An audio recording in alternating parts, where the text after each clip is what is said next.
This big, broad piece of bone here is called your scapula. Hanging from it is the humerus.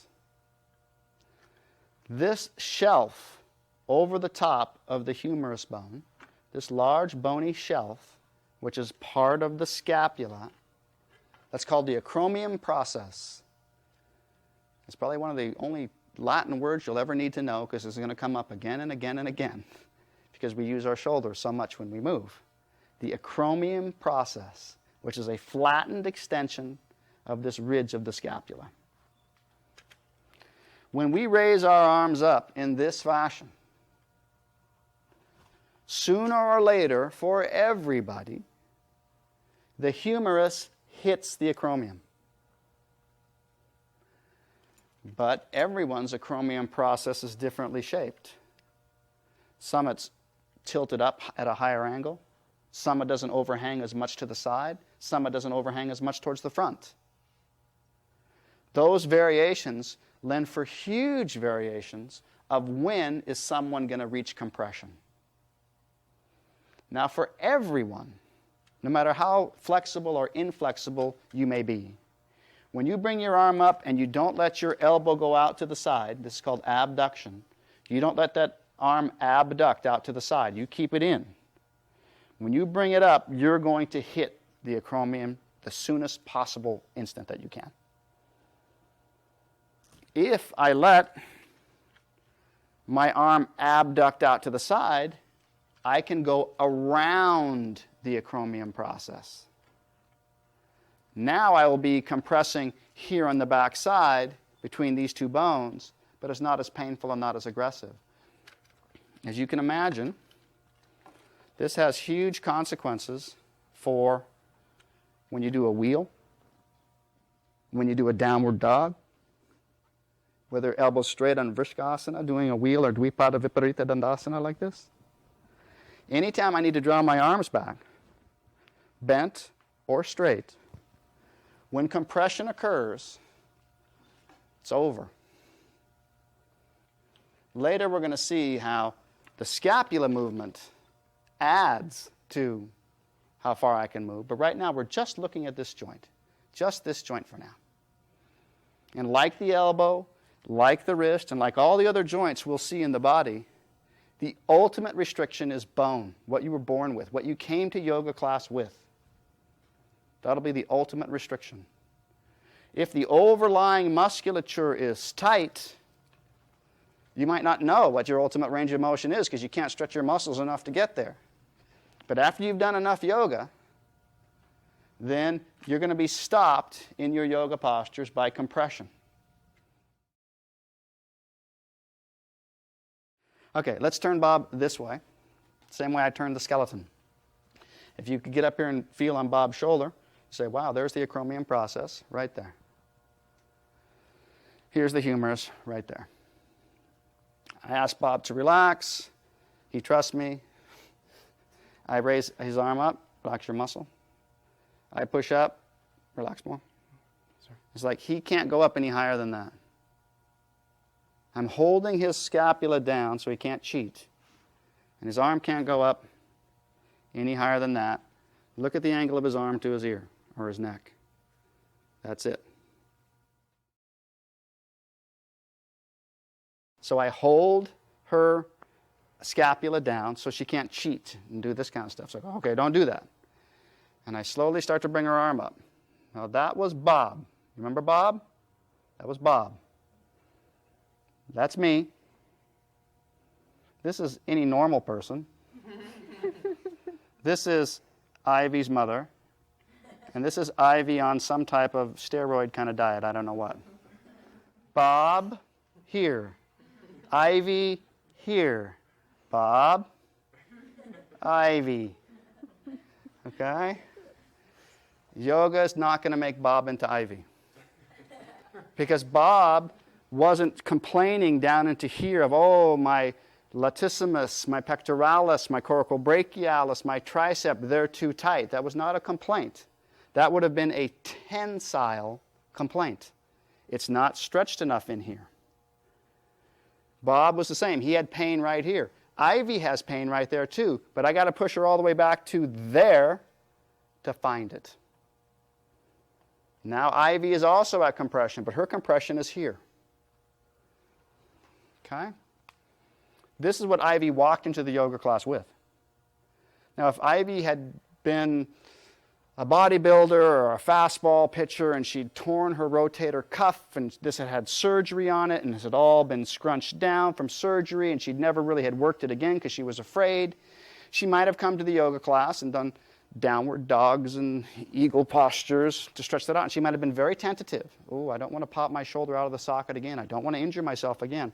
But slowly, patiently, methodically, she had a good yoga teacher who was like, okay, we're not going to push you too hard, but we're going to keep working you. You got to keep working, Ivy. That's not going to get any better. And you go like, oh, wow, look at this. Wow, oh, I can almost pitch again. And then it gets to here. And what brought her to here will now not take her safely any further. Because this has all been stretched out. There's nothing more to be stretched. What's now stopping her is compression. And once again, compression is not bad. Compression is actually good for the bones. To gently compress the bone as a stimulus to their growth and their density. But it's one thing to do a wheel or a downward dog, gently get yourself to a point of compression and enjoy it. And another to, here, help me. Pull me back this further so I can bend further. That could be injurious. Ivy's going to demonstrate for us the downward dog. But before we get there, I'm going to do this with her. I'm going to ask her to stick her butt out so she doesn't lose her balance and give me her hands. So she bends over more and more and drops her chest down towards the floor. Right there, I'm staring at an angle at her shoulder that's about 180 degrees. Now if she drops further down, fall into me a little bit. Look at her shoulders go back. She can go back that much because we're letting her roll her elbows a little bit. But even if I didn't, even as I said, Ivy, turn in like that, don't let your elbows roll out. Look at the angle of her shoulder. If I let her wing out, if I let her go around her acromion process, it's like incredible. Even hitting, going onto the acromion process, drop down again. It's an incredible range of motion.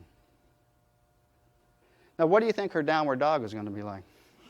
Ivy goes into downward dog. She places her hands down, and I step in her hand so it doesn't slide. And I say, okay, Ivy, keep those elbows in, keep those shoulders in. Even so, we know from having seen her before, she can get so much hyperextension, bad word, but that's how it's described, at the shoulder, that's not a problem for her. I can actually dig a hole out for her head and push her down further. And if I let her wing her elbows out like that, she could dig a hole to China and still have her head on the ground. Walk your hands, come up, please. So when you saw Ivy, a ground's eye view of Ivy is this is just stretching under here. This is being pressed into her back. Feels really good. And Ivy is literally, if her hands and her feet don't slide, hanging out. Right? If her hands and her feet don't slide, it's a tensile suspended pose. Correct? Now, if we bring, thank you. If we bring Bob back, we know Bob is nowhere near flexibility of Ivy. Most people aren't. So Bob gives me his hands. He sticks his butt out. He bends over. And then he bends his knees so he doesn't have to worry about his hamstrings. Stick your butt out. There it is. I can't get Bob's arms in the same line as his back. Do you remember where Ivy's were? It's like I can't get, and I'm letting Bob's elbows wing out to the side. I'm letting him go around that acromion process as much as he can with his shoulder. It isn't going.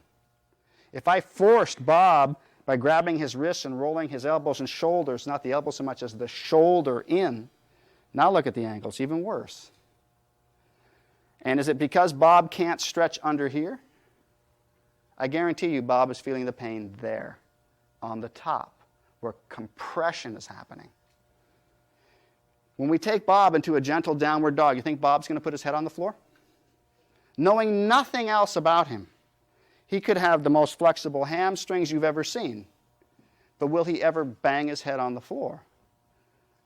No, because he's never going to draw his head through the arms like that. So let's test our prediction. If you'll place your hands down, Bob.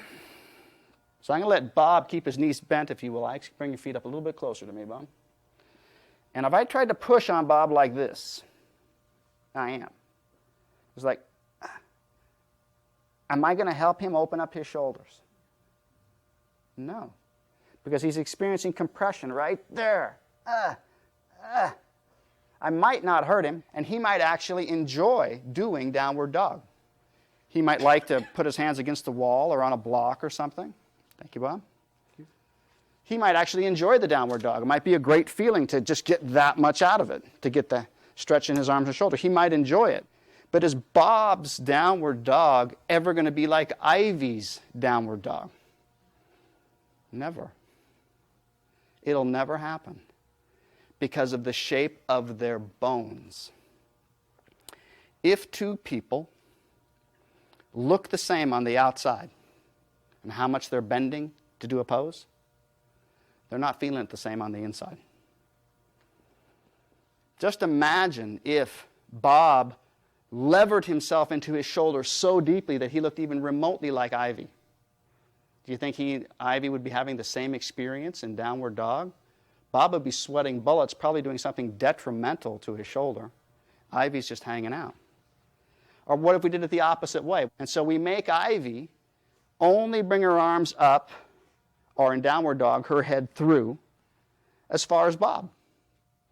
Now would they be feeling it the same way? No, because Bob is totally relaxed, taking the strain into his shoulder. Ivy is contracting to artificially hold herself there.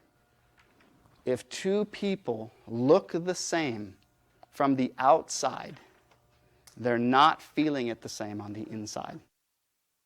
Because no one's skeleton is exactly like someone else's.